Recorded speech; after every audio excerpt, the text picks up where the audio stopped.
Assalamualaikum warahmatullahi wabarakatuh. Perkenalkan, nama saya Liani. Saya dari kelas PKOE. NIM saya 230302502020. Di sini saya akan menjelaskan teori humanistik, di mana teori humanistik adalah pendekatan dalam psikologi yang berfokus pada potensi manusia untuk pertumbuhan dan pencapaian penuh diri. Teori ini menegakkan pentingnya nilai-nilai intriksi, kebebasan, dan tanggung jawab dalam membentuk kepribadian dan pengalaman manusia. Teori humanistik terdiri dari dua pendekatan utama, yaitu psikologi humanistik dan eksistensialisme. Psikolog humanistik dikembangkan oleh Clara Rogers dan Abraham Maslow, berpusat pada konsep diri aktual dan diri potensial. Menurut Clara Rogers, diri aktual adalah bagian dari diri seseorang yang ditunjukkan kepada dunia, sedangkan diri potensial adalah bagian dari diri yang sebenarnya yang ingin diterapkan.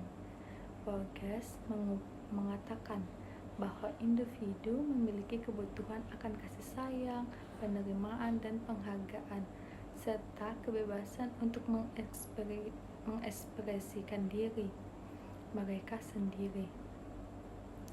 Jika kebutuhan ini terpenuhi, individu dapat mencapai diri aktual dan pencapaian potensi diri mereka. Abraham Maslow mengembangkan kebutuhan yang menunjukkan bahwa individu memiliki kebutuhan dasar seperti makanan, pakaian, dan tempat tinggal, namun juga memiliki kebutuhan yang lebih tinggi seperti keamanan, kasih sayang, penghargaan, dan kebebasan. Menurut Maslow, individu dapat mencapai self-actualization atau pencapaian diri penuh jika kebutuhan dasar dan kebutuhan yang lebih tinggi terpenuhi. Eksistensialisme di sisi lain adalah pendekatan filosofi yang menegakkan pada kebebasan individu untuk membuat pilihan dan bertanggung jawab atas tindakan mereka. Filsuf eksistensialis seperti Jean-Paul Sartre dan Albert Camus berpendapat bahwa manusia bebas untuk menentukan nilai-nilai dan tujuan hidup mereka sendiri.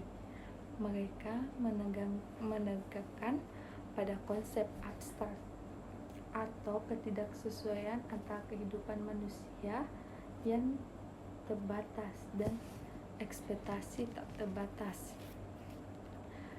Eksistensialis berpendapat bahwa individu harus menghadapi kesulitan dan ketidakpastian dalam hidup dengan mengambil tanggung jawab atas pilihan mereka sendiri dan mencari makna dalam tindakan mereka. Secara keseluruhan, teori humanistik menegakkan pada potensi manusia untuk pertumbuhan dan pencapaian diri, serta pentingnya nilai-nilai intriksi, kebebasan, dan tanggung jawab dalam membentuk kepribadian dan pengalaman manusia.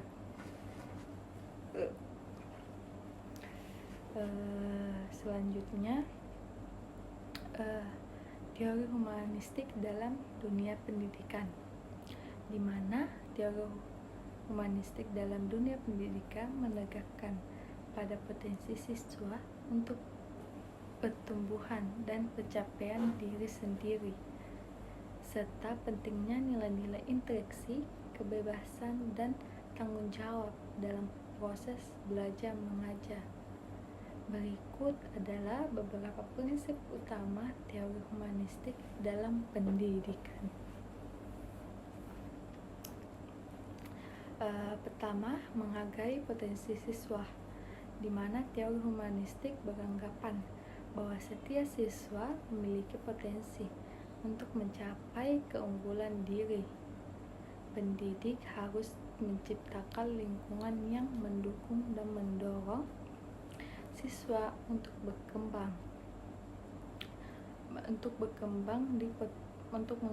mengembangkan potensi mereka secara maksimal. Yang kedua, mendorong kreativitas dan inovasi, di mana pendidik harus mendorong siswa untuk berpikir kreatif, inovatif, dan mereka harus diberikan kesempatan untuk mengeksplorasi ide-ide baru dan mengembangkan pemikiran mereka sendiri. Yang ketiga, mengutamakan nilai-nilai interaksi. Pendidik harus membantu siswa untuk mengembangkan nilai-nilai interaksi seperti kejujuran, integritas, dan tanggung jawab. Nilai-nilai ini dianggap penting dalam membentuk kepribadian siswa untuk memandu tindakan mereka. Dan yang keempat itu mendorong kebebasan dan tanggung jawab, di mana pendidik siswa harus membebaskan untuk membuat pilihan dan bertanggung jawab atas tindakan yang mereka buat, serta mereka harus memberikan kesempatan untuk mengambil keputusan dan belajar dari kesalahan mereka.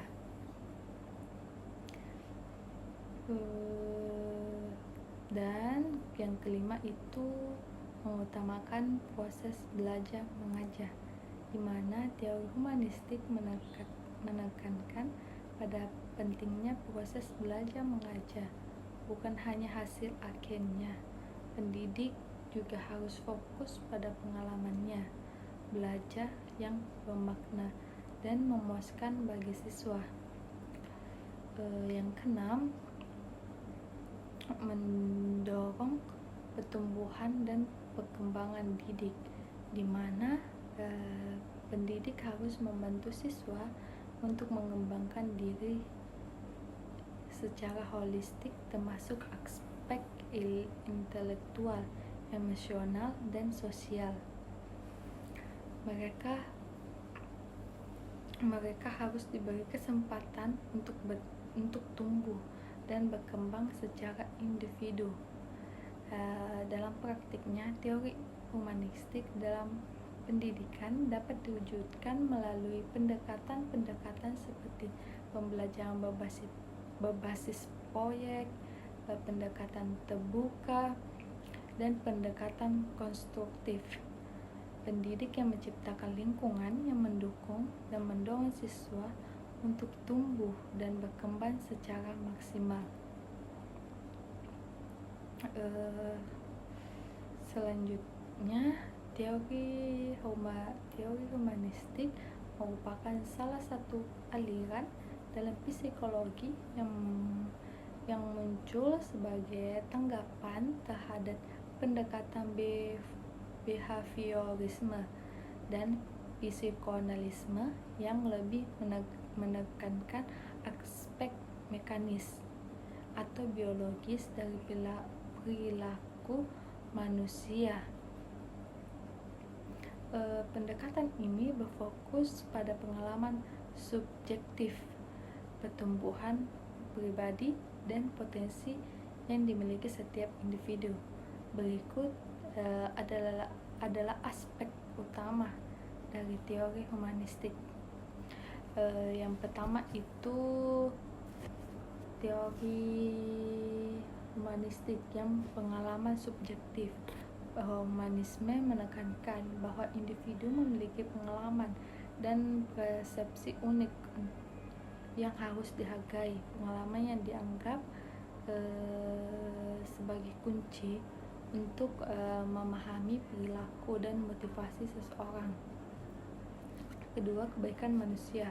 Teori ini berasumsi bahwa manusia pada dasarnya baik dan memiliki potensi untuk berkembang berkembang, berkreasi, dan mencapai sesuatu tujuan hidup yang lebih tinggi. Yang kedua itu tokoh kunci, di mana Abraham Maslow dikenal karena konsepnya dengan kebutuhannya. Maslow mengembangkan 5 tingkat kebutuhan manusia: kebutuhan fisiologis, kebutuhan keamanan, kebutuhan sosial, dan kebutuhan penghargaan dan aktualisasi diri.